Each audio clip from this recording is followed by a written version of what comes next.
Terpantas, terkini dan sahih. Bila-bila masa, di mana jua. Berita di jari. Subscribe YouTube Bulletin TV3. Buletin Pagi 4 Oktober bersama saya Marslah Hassan. Tajuk utama pagi ini. Jumlah pesakit jantung wanita semakin meningkat.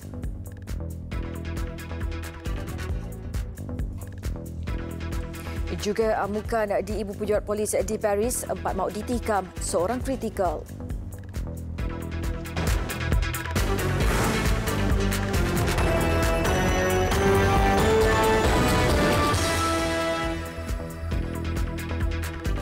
Assalamualaikum dan salam sejahtera.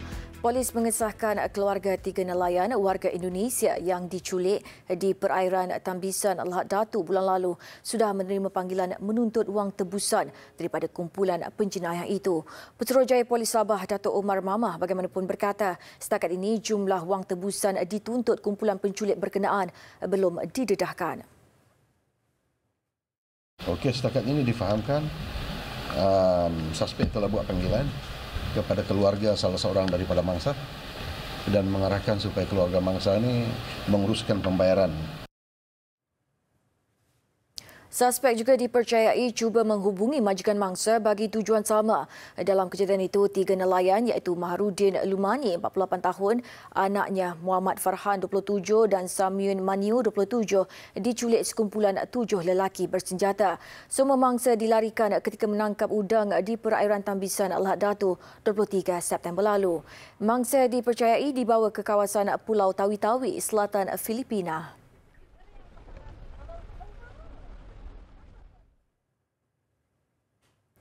Penyakit jantung dalam kalangan wanita semakin meningkat sejak beberapa tahun kebelakangan ini, daripada 20% pada 2014 kepada 22% pada 2017. Timbalan Perdana Menteri Datuk Seri Dr. Wan Azizah Wan Ismail berkata, sebelum ini penyakit itu dihidapi oleh lebih ramai lelaki berbanding wanita. Beliau berkata demikian ketika berucap pada pelancaran rasmi Yayasan MySTEMI di Bukit Kiara, Ibu Negara. Although the most common symptom is chest pain, it has been recognized that this can be presented in a slightly different manner for women, leading to late diagnosis and treatment. The usual chest pains associated with a heart attack, such as pain in the center of the chest and the pain radiating to the shoulder, spreading towards the neck and heart, may not usually occur for women who are experiencing a heart attack. Beliau yang juga Menteri Pembangunan Wanita, Keluarga dan Masyarakat berkata, apabila wanita mengalami serangan jantung, mereka biasanya 10 tahun lebih tua daripada lelaki dan kurang menerima rawatan agresif menerusi Percutaneous Coronary Intervention PCI. PCI adalah kaedah bukan pembedahan dengan meletakkan secara kekal sejenis logam kecil dipanggil stent untuk membantu meluaskan arteri yang sempit atau tersekat yang membekalkan oksigen ke jantung. Tambahnya, penyakit jantung menjadi punca utama kematian dalam kalangan rakyat Malaysia sejak 13 tahun dari 2005. Sementara itu, Datuk Seri Dr. Wan Azizah turut diminta mengulas mengenai kes tular membabitkan seorang lelaki warga Pakistan berusia 20-an berkahwin dengan seorang wanita berstatus nenek sekitar 60-an untuk mendapatkan pas lawatan sosial agar dapat menjalankan perniagaan di Sabah. Kita akan kaji kes-kes begini. Ia tertakluk pada syarat-syarat pas dan permit yang dipegang oleh warga asing itu. Dan kalaulah melanggar apa-apa syarat oleh Jabatan Immigration Malaysia, dia akan ambil tindakan. Sebelum ini, Pengarah Jabatan Immigration Sabah, Datuk Musa Sulaiman berkata, perkahwinan dengan wanita tempatan memudahkan lelaki warga asing menggunakan nama isteri untuk memohon permit perniagaan, terutamanya kedai runcit.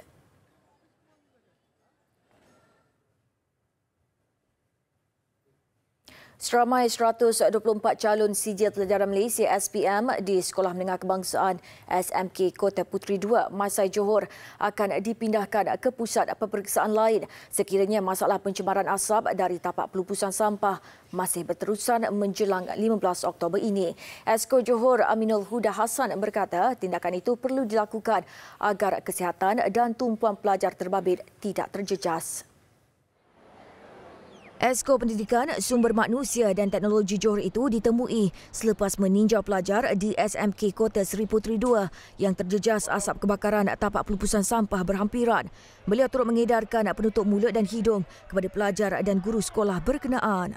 Seandainya memang tidak boleh kata orang dikawal pembakaran berkenaan, memang terpaksa buat pembinaan lah. Sebab contohnya masa Jerbu yang baru lalu, ada sebuah sekolah rendah di Puntian, kita pindahkan ke sekolah lain supaya pelajar boleh menjawab dalam keadaan yang tenang dan tak ada gangguan. Pihak bomba dan penyelamat masih berusaha memadamkan baki 30% kebakaran di tapak seluas 1.6 hektar yang dikesan sejak Julai lalu. Operasi pemadaman api turut menggunakan jengkaut selain bekalan air dari lori tangki dan kolam berhampiran.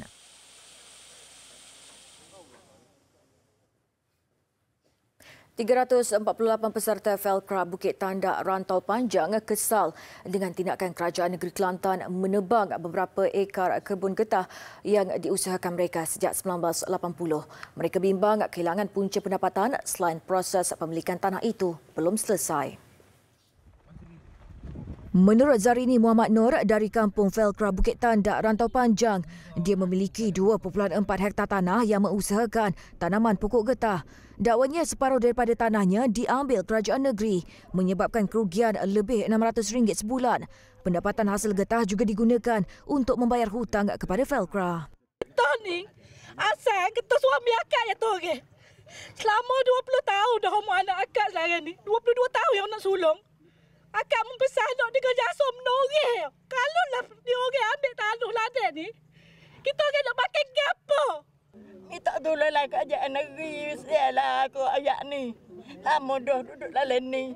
Sampai masuk ni nak ambil. Tu lagi hati tak boleh nak kerja. Jadi 17 hari sebelah ni lah kita nak dengar kata putus. Dapat kepada peserta ataupun dapat pada kerajaan negeri. Jadi belum sampai masa dan waktu dia orang dah terokoi semua dah. Dah sodok dah batal getah gapo. Jadi mana dia eka perintah mahkamah. Sementara itu, Timbalan Pengarah Urus Setiap Penerangan Kerajaan Negeri Nazma J. Ibrahim memaklumkan perbicaraan injunksi pada 17 November yang dimohon peserta bersifat akademik semata-mata kerana ia telah berada di peringkat Mahkamah Persekutuan.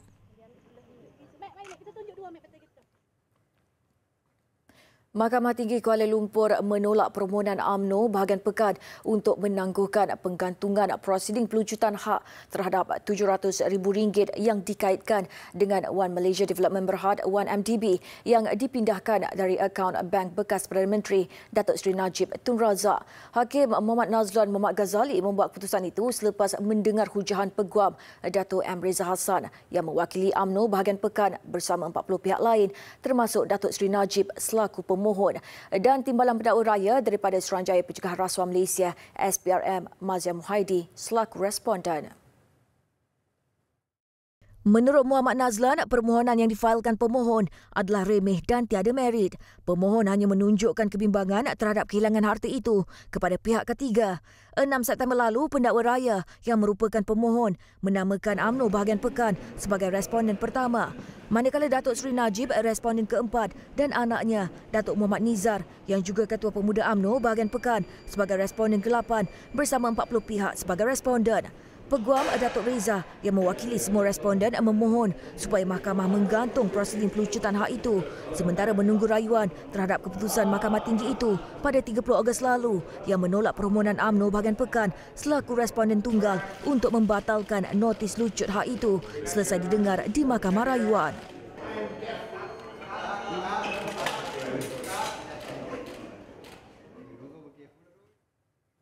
Siasatan awal mendapati kebakaran yang berlaku di stor Pusat Kualiti Alam di Seremban kemarin dipercayai akibat sisa buangan berjadual yang terbakar sendiri.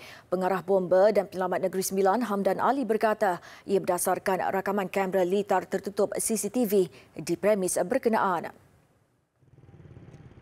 Menerusi rakaman CCTV itu, sisa buangan terbabit dilihat mengeluarkan asap sendiri sebelum mula terbakar.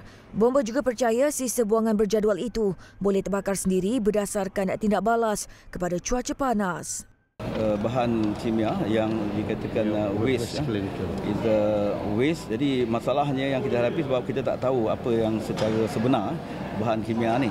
Jadi sebab tu kita lebih perlu berhati-hati dalam melakukan tindakan sebab mungkin ada bahan kimia yang bertindak balas dengan air dan sebagainya, dan kita juga menggunakan foam untuk melakukan tindakan pemadaman.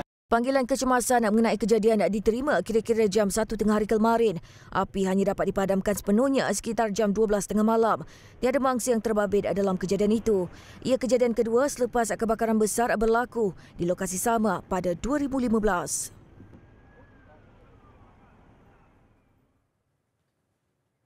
Kerajaan bercadang membina beberapa loji rawatan kumbahan berpusat di Kelantan, Pahang dan Johor di bawah rancangan Malaysia RMK-12. Menteri Air, Tanah dan Sumber Asli Dr. Xavier Jayakumar berkata, loji kumbahan terbabit dijangka memerlukan peruntukan kira-kira RM2 bilion. Namun jelasnya loji berkenaan tidak sebesar loji rawatan kumbahan berpusat CSTP Langat. Pahang tak payah kita bina besar macam ini. Sebenarnya dia punya PE bukan sampai 1 juta. Dia PE dia sana 300 ataupun 250,000 PE dan sebagainya. Dia kos dia lebih rendah. This one is owned by government? Yes, fully owned by the government. Operated by Indah Water. Beliau berkata demikian selepas melancarkan Majlis Aliran Kumbahan pertama CSTP Langat di Kajang Selangor semalam. CSTP Langat menerima aliran kumbahan fasa pertama dari 60,000 penduduk setara PE di kawasan Ceras dan Kajang. Projek CSTP Langat dijadual siap sepenuhnya menjelang Februari 2023.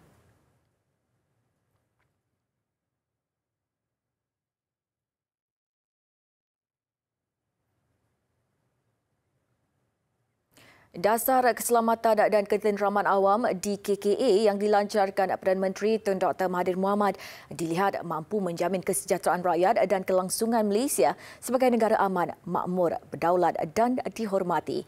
Naib Pengerusi Kanan Yayasan Pencegahan Jenayah Malaysia Tan Sri Lilamtai berkata DKKA dapat meningkatkan kesedaran masyarakat mengenai apa yang dilaksanakan oleh Kementerian Dalam Negeri KDN serta peranan setiap rakyat Malaysia untuk menjayakannya. Perdana Menteri Aktiviti Jenayah DKKA menggariskan 6 teras dan 21 strategi yang menjadi panduan dan rujukan utama kepada semua pihak berkepentingan dalam mendepani pelbagai isu keselamatan dan ketenteraman awam yang kian mencabar.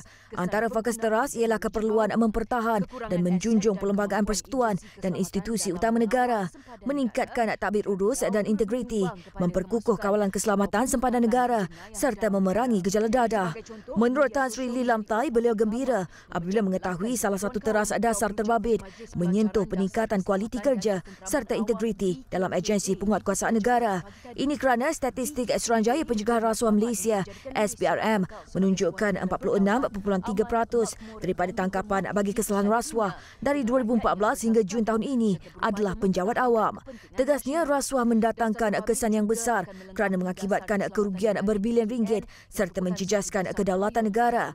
Untuk memastikan objektif DKKA tercapai, kerajaan katanya perlu memastikan lebih banyak kaki tangan penguatkuasa dapat menjalankan tugas dengan penuh integriti dan ketelusan. Orang ramai juga perlu memberi komitmen penuh dengan bertindak sebagai mata dan telinga kepada pihak berkuasa.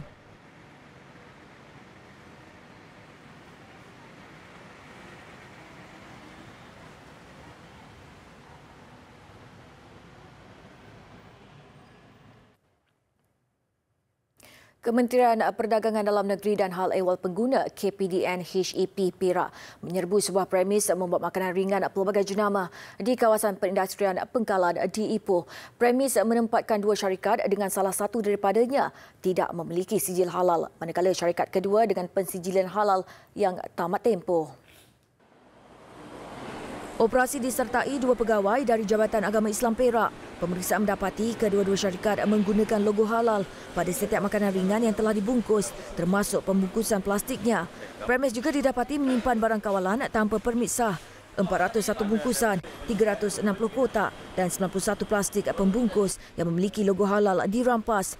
Turut disita 1.4 tan gula pasir, 1.2 tan tepung gandum dan lebih 1 tan minyak masak. Keperluan penggunaan ini di negeri Perak dan kita juga sedang mengesan mendapatkan maklumat lanjut sama ada produk ini telah dipasarkan ke negeri-negeri lain, sedang didapatkan data daripada tuan punya perniagaan. Keperluan penggunaan ini di negeri Perak dan kita juga sedang mengesan mendapatkan maklumat lanjut sama ada produk ini telah dipasarkan ke negeri-negeri lain, sedang didapatkan data daripada tuan punya perniagaan. Keseluruhan rampasan bernilai lebih RM41,000 ketika serbuan seorang pemilik premis disiasat.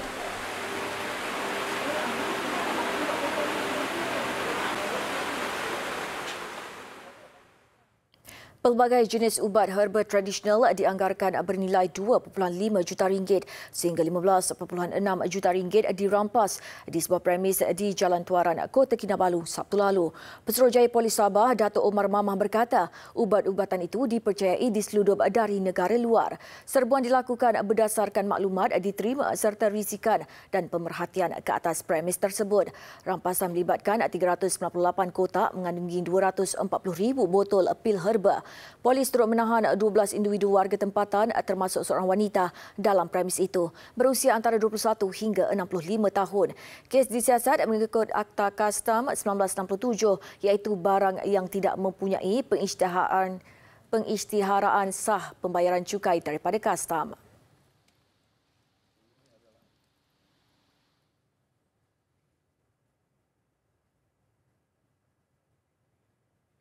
Semua aktiviti perbandaran di Putrajaya termasuk pemantauan keselamatan, trafik, kualiti alam sekitar, infrastruktur dan bencana alam kini dipantau 24 jam. Putrajaya Command Centre PCC yang dilengkapi teknologi terkini. Menteri Wilayah Persekutuan Khalid Abdul Samad berkata, PCC meningkatkan aspek keselamatan bagi penduduk dan pengunjung di Putrajaya. Inisiatif di bawah Pelan Tindakan Putrajaya Bandar Pintar itu digunakan bersama pelbagai pihak berkuasa dan agensi membabitkan Ibu Pejabat Polis Daerah Putrajaya, Jabatan Bomba dan Penyelamat Putrajaya, Angkatan Pertahanan Awam, Hospital Putrajaya, Majlis Keselamatan Negara dan Jabatan Agama Islam Wilayah Persekutuan. Dan semua ini sebenarnya mengikut satu perancangan ataupun blueprint yang telah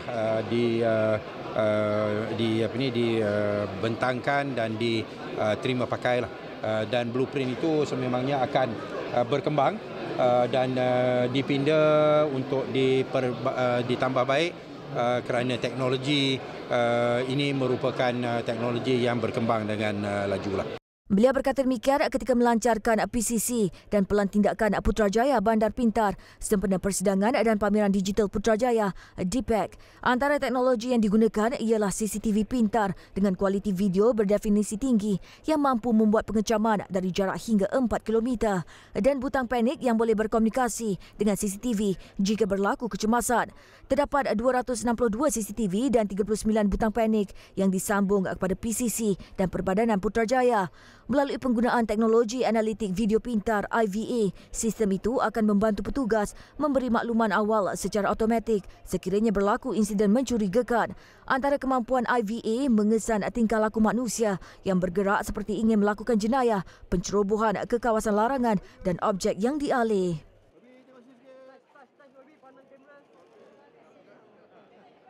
Besar impaknya. Tular selepas hasilnya. Pantas menampilkan prosiding ini secara dalam keuangan maya. Berita di jari. Subscribe YouTube Bulletin TV3. Bertemu kembali dengan laporan antarabangsa. 4 maut selepas seorang lelaki bersenjatakan pisau mengamuk di Ibu Pejabat Polis di Paris, Perancis. Lelaki berkenaan yang bertugas di Ibu Pejabat Polis itu bertindak menikam kesemua mangsa sebelum maut ditembak. Menurut sumber, penyerang berusia 45 tahun itu merupakan kaki tangan teknologi maklumat di Jabatan Perisikan Polis. Lelaki itu dikatakan sudah berkhidmat sejak 2003 dan cacat pendengaran. Dalam kejadian jam 1 tengah hari waktu tempatan itu, penyerang dikatakan menikam 3 kaki tangan lelaki dan seorang pembantu wanita. Dia kemudian ditembak di halaman bangunan bersebelahan Gereja Notre Dame di Paris. Kejadian turut mencederakan seorang belagi mangsa yang kini kritikal dan dirawat di hospital. Polis kemudiannya memeriksa kediaman lelaki itu di pinggir bandar utara Paris. Isteri penyerang ditahan untuk siasatan. Motif kejadian belum diketahui.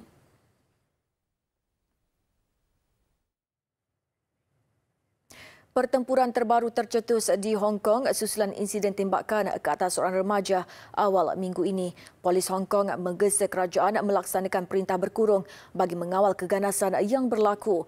Anggota keselamatan mendakwa mereka menjadi sasaran penunjuk perasaan biarpun terdapat laporan yang menunjukkan sebaliknya.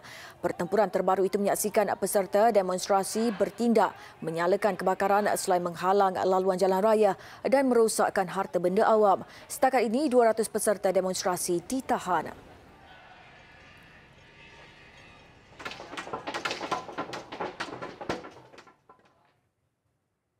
Korea Utara mengesahkan melancarkan peluru berpandu balistik dari pantai timur negara itu kemarin. Sekaligus ia ujian paling provokatif dilakukan Korea Utara sejak memulakan rundingan dengan Amerika Syarikat pada 2018.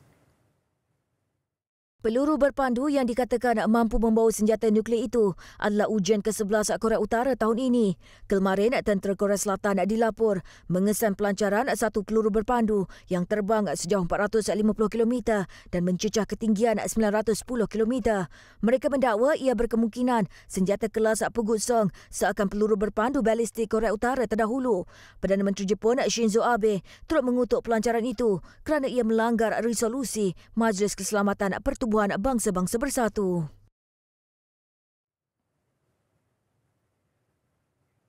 Penyelamat Taiwan menemui mayat terakhir susulan insiden jambatan runtuh yang menimpa bot nelayan 3 hari lalu.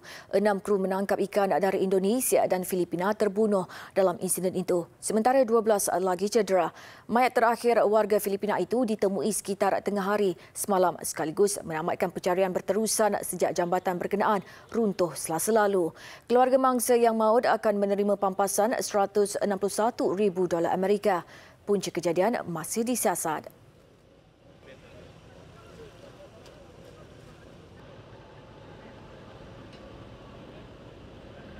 Besar impaknya.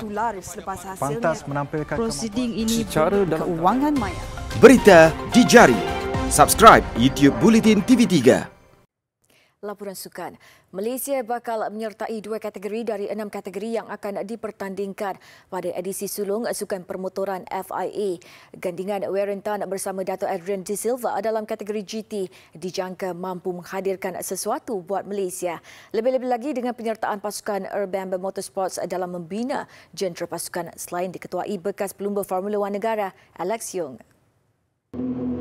Penyertaan Warren Tan dalam pasukan Malaysia ke Sukan Permotoran FIA jelas satu perkembangan yang amat positif. Mana tidaknya Warren kini antara nama pelumba GT yang semakin banyak menempuh kejayaan. Lebih-lebih lagi selepas muncul juara pada cabaran GT Dunia Pelompah Siri Asia di Shanghai, China minggu lalu. Pada Sukan Permotoran FIA itu nanti, Warren yang juga mengambil bahagian dalam acara GT Cup akan bergandingan bersama pelumba berpengalaman Dato' Adrian De Silva. Obviously, we'd like to come out at the top of the motorsport games. I think there's a lot of work to do. We'll be racing at Vallelonga, a new circuit for both Dato' Adrian and I. But with preparation, I hope we can both perform well and put Malaysia on the top step of the podium. Selain GT Cup, Malaysia turut mengambil bahagian dalam acara Digital Cup menerusi penampilan juara e-racing Grand Prix C baru-baru ini. Bagi pengurus pasukan Alex Yoong, dia memang teruja dengan penyertaan Malaysia pada edisi sulung Sukan Permotoran FIA ini. And there's been a lot of entries as well from all around the world. We are very proud to say that we can enter 2 of them. Hopefully next year we can enter all 6 categories. We'll have a bit more time to prepare. We'll have more time to do trials. And select who are really the best to make sure that they are there to represent Team Malaysia. Edisi sulung Sukan Permotoran FIA akan berlangsung di Sirkuit Vallelunga, Rome, Itali bermula 1 hingga 3 November nanti. In behalf of the team to participate in this first inaugural motorsport. 357 pemanah bersaing dalam kejohanan memanah antarabangsa Johor ke-4 2019 di dataran Bandaraya Johor Bahru bermula Rabu lalu. Selain 14 negeri turut serta dalam kejohanan itu adalah pemanah dari Brunei, Filipina, Singapura, Pakistan, Australia, Indonesia dan Maghribi. Di peringkat kerajaan negeri, kita rasa Tournament ini sangat penting kerana dia boleh menjadi satu ground untuk kita mencari bakat-bakat baru, khususnya dalam arena kesukanan memanah ini, dan juga khususnya menjelang kepada SUKMA yang akan diadakan pada tahun hadapan. Beliau turut berharap penganjuran edisi keempat itu akan memberi impak menyeluruh kepada perkembangan sukan memanah di Johor selain melahirkan lebih ramai pelapis muda. Sebanyak 30 pasukan akan bertanding dalam 5 acara yang dipertandingkan. Antaranya acara recurve dan kompound perseorangan, berpasukan dan pasukan campuran. Majlis Perasmian Kejohanan Memanah Antarabangsa Johor kali keempat 2019 berlangsung selama 5 hari bermula 2 Oktober 2019. Disempurnakan Exco Belia, Sukan Pembangunan Usahawan dan Koperasi Negeri Johor, Sheikh Umar Bagharib Ali di dataran Bandaraya Johor Bahru petang semalam. Turut hadir Presiden Persatuan Memanah Negeri Johor, Muhammad Syukri Muhammad Masbah, dan Pengarah Majlis Sukan Negeri Johor, Muhammad Gaddafi Abdul Aziz. Sekian Buletin Pagi. Terus ikuti media sosial dan digital Buletin TV3 untuk pelbagai perkembangan berita terkini. Saya Marsila Hassan. Salam hormat dan Assalamualaikum.